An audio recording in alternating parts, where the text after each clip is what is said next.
Assalamualaikum sahabat Takwil Anime. Wahai jiwa yang sedang mencari, tahukah engkau bahwa di dunia One Piece ada batu-batu yang tidak bisa dihancurkan? Ia tidak berbicara dengan suara, tapi menyampaikan kebenaran dengan diam yang dalam. Namanya Poneglyph. Ia tersebar di antara bangsa, namun tak semua bisa membacanya.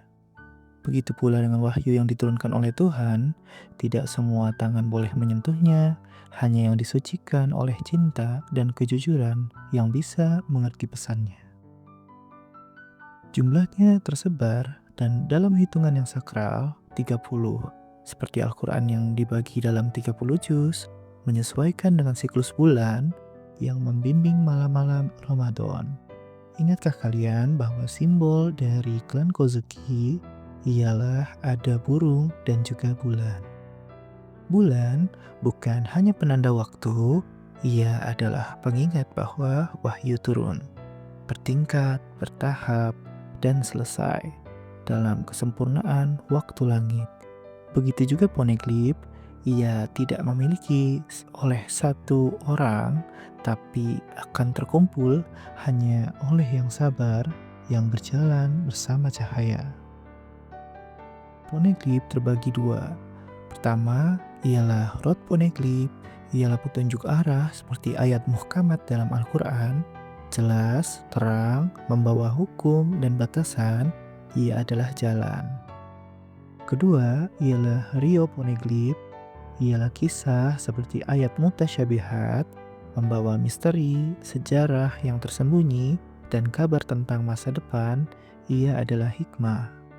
Dua-duanya diturunkan agar manusia berjalan dalam keseimbangan antara hukum yang mengatur dan makna yang menuntun.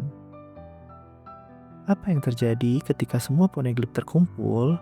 Ia menunjukkan jalan menuju One Piece. Dan apa itu One Piece? Sebagian berkata harta, sebagian lagi kekuasaan. Tapi bagi yang menyucikan jiwanya, One Piece adalah dia yang tunggal. Dalam jalan para pecinta, seperti Ibnu Arabi menyampaikan, semua wujud menuju pada satu wujud. Semua pencarian adalah kembali padanya.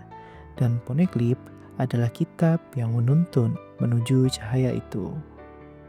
Namun, berhati-hatilah, tidak setiap orang yang mampu membaca benar-benar mengerti.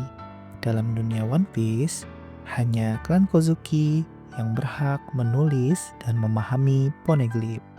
Seperti dalam firman Tuhan, tidak akan menyentuhnya kecuali yang disucikan. Dan jika ada orang di luar jalur suci yang membaca Poneglyph dengan nafsu dan akal semata, ia bisa menyesatkan lebih banyak daripada memberi petunjuk. Seperti Nico Robin yang membawa kekuatan iblis, membaca bukan untuk sujud, tapi untuk memburu kehendaknya sendiri. Wahai engkau yang masih mendengarkan, ketahuilah bahwa Poneglyph bukan untuk dibaca dengan mata, ia untuk dibaca dengan hati. Begitu juga Al-Quran, tidak cukup dibaca, tapi harus dihidupkan. Dan jalan menuju One Piece bukan hanya peta, tapi penyucian jiwa. Karena yang menemukan cahaya, bukan yang tahu banyak, tapi yang bersih dari dalam. Inilah adalah Takwil Anime, dan bila engkau merasa hatimu terguncang, maka mungkin engkau telah menyentuh Poneglyph itu dengan jiwa yang telah disucikan. Terima kasih.